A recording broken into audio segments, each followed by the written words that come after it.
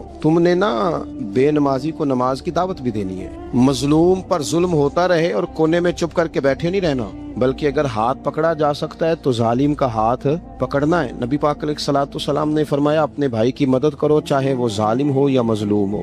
بھائی کی مدد کرو چاہے ظالم ہو یا مظلوم ہو. تو صحابہ نے عرض کی یا رسول اللہ صلی اللہ تعالی علیہ وسلم یہ مظلوم کی مدد تو سمجھ میں آتی ہے، یہ ظالم کی مدد کیسے کریں؟ نہیں سمجھ آ رہی ہے آپ کو بات؟ یا رسول اللہ صلی اللہ تعالی علیہ وسلم مظلوم کے ساتھ کھڑا ہونا تو ہماری عقل میں آ گیا، تو ظالم کی مدد کیسے کرنی ہے؟ نبی پاک صلی اللہ تعالی علیہ وسلم نے فرمایا ظالم کو ظلم کرنے سے روک دو. تم نے اس کی مدد کر دی، اسے باز کرو. لیکن ہم تو اتنی جرت ہی نہیں رکھتے بدی کو بدی کہنے کی، اتنی طاقت ہی نہیں ہوتی. جھوٹ کو جھوٹ کہنے کی ہمت، ہمارے گھر میں سارا کچھ ہو رہا ہوتا ہے، ہمیں پتا ہوتا ہے کہ فلاں جگہ پہ ہمارا قبیلہ ہماری برادری غلط ہے، پر اتنی جرت کرتے.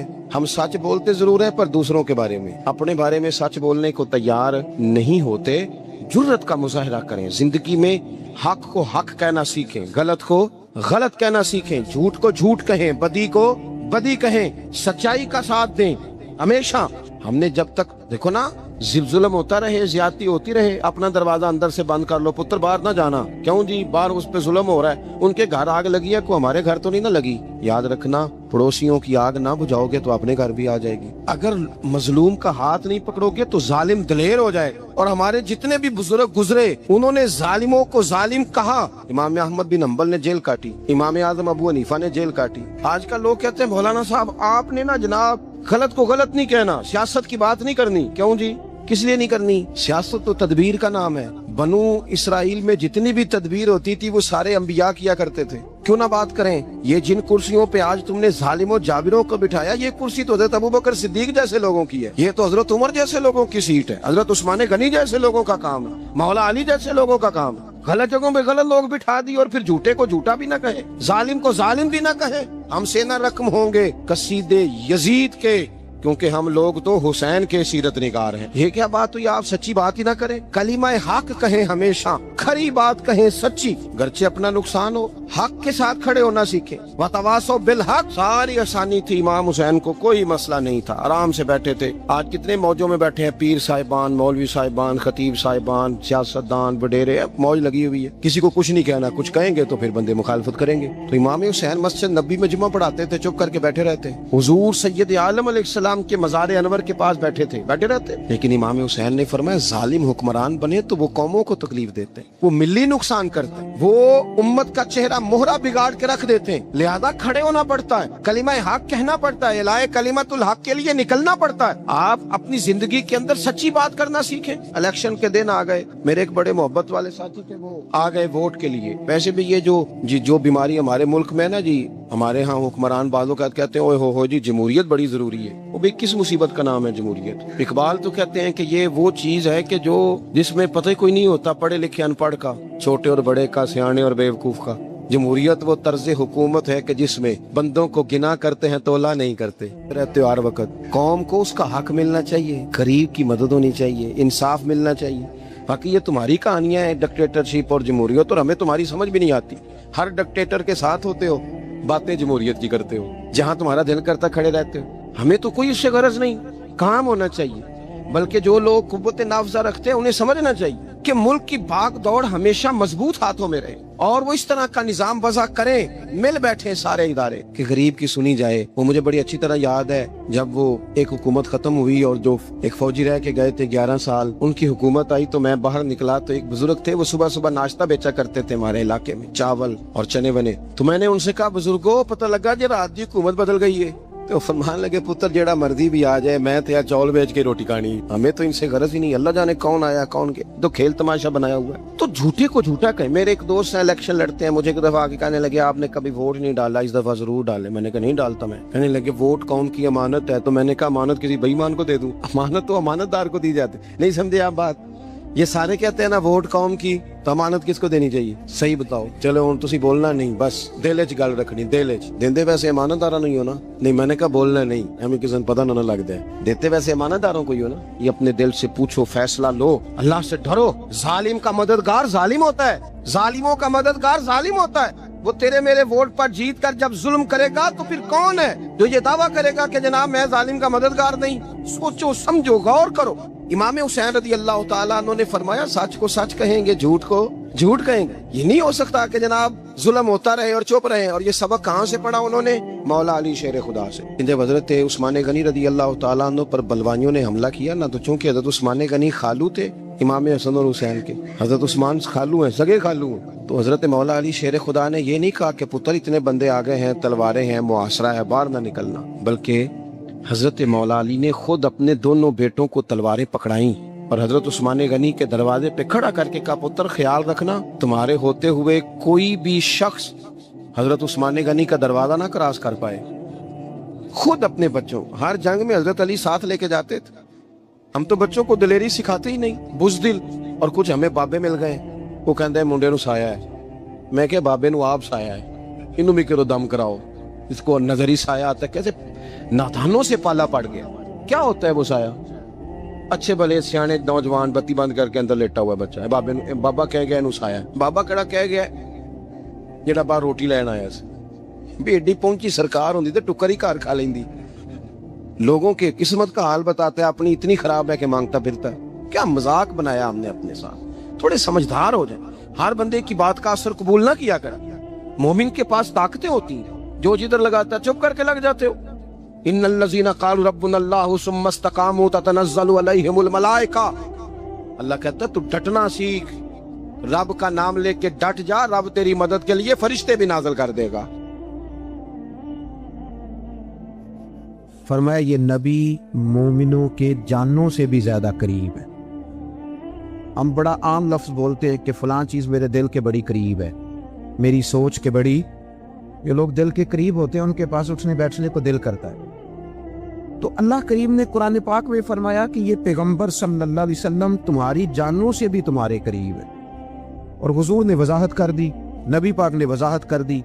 حضور نے فرمایا لا یؤمن احدکم حتی اکون احب الیہ من والدہ وولدہ والناس اجمعین، او کما قال نبی صلی اللہ علیہ وسلم۔ فرمایا تم میں سے کوئی اتنی دیر تک مومن ہو ہی نہیں سکتا جب تک ہر چیز سے بڑھ کر مجھ سے پیار نہ کرے۔ ایک مثال دے لوں، بات آسان ہو جائے گی۔ جس گھر کے اندر پیسہ بے شمار ہو، دولت بے شمار ہو، مکان ایک نہیں 4 ہو، اور دنیا کی ساری آسانیاں گھر میں موجود ہو، سارے دوست میری بات پہ توجہ کرنا، ہر شے ہو، بینک بیلنس بھی ٹھیک ٹھاک ہو، بچوں کا فیوچر سیف ہو، لیکن گھر کے اندر میاں بیوی کی صلح نہ ہو، بچے کہتے ہیں گھر میں ہر چیز ہے پر امی اور ابا کا جھگڑا ہر وقت جاری رہتا ہے، وہ گھر صحیح چلتا ہے؟ ہم نے بولنا اس لیے نہیں کہ یہ باتیں لوگ، یہ گھر کے اندر کی باتیں ہیں نا، حالانکہ پاکستان کا تجزیہ یہ ہے کہ 95% میاں بیوی کے حالات ٹھیک نہیں۔ پاکستان یہ سرکاری اعداد و شمار، 95% گھروں میں اختلاف رائے۔ یہ بات ذہن میں بٹھا لے کہ میاں بیوی کا اگر اتفاق نہیں نہ ہوتا تو وہ کہیں کہ گھر میں کوئی بھی خوشی رہے گی تو یہ ممکن ہی نہیں، یہ سوال ہی نہیں پیدا ہو۔ 6 بچے ہوتے ہیں اور شادی کو 24 سال گزر جاتے ہیں، پھر بھی طلاق ہو جاتی ہے، اس لیے کہ میاں بیوی کے لیے سب سے ضروری چیز آپس کی محبت ہے۔ اور یار کیا خوبصورت انداز ہے میرے رسول پاک علیہ السلام کا، جتنی شاندار طبیعت حضور نے مولا علی شیر خدا کی تھی اتنی کوئی کر سکتا ہے؟ اور جتنی اعلیٰ ترین تربیت اور حسن سیدہ فاطمہ کو اللہ نے دیا کسی اور کو مل سکتا ہے؟ لیکن میرے نبی پاک علیہ السلام نے ان کی شادی کے بعد ان کو اکٹھے بٹھا کے ان کے سر آپس میں جوڑ کے ہاتھ اٹھا کے دعا کی تھی کہ اے اللہ ان کے درمیان محبت پیدا فرما دے. میاں بیوی کے درمیان جو سب سے اہم چیز ہے وہ محبت ہے. بچے کہتے ہیں ہم کدھر جائیں، ابا کی سنیں کہ اماں کی سنیں؟ اور اکثر گھروں میں بچوں کی تربیت رک جاتی ہے اس لیے کہ میاں بیوی کا سلوک نہیں ہوتا، تباہی اتر جاتی. گھر کے اندر ہر شے ہے پر ان کا پیار نہیں. پتہ یہ چلا کہ گھر میں محبت نہ ہو تو گھر نہیں چلتا. اگر محبت کے بغیر ایک گھر نہیں چل سکتا تو محبت مصطفیٰ کے بغیر دین کیسے چلے گا؟ گھر نہیں چلتا میرے بھائی، ٹوٹ جاتا ہے، بکھر جاتا ہے. سارا کچھ ہونے کے باوجود میں نے مردوں کو روتے ہوئے دیکھا ہے، عورتیں تو روتی ہیں، میں نے مردوں کو روتے ہوئے دیکھا.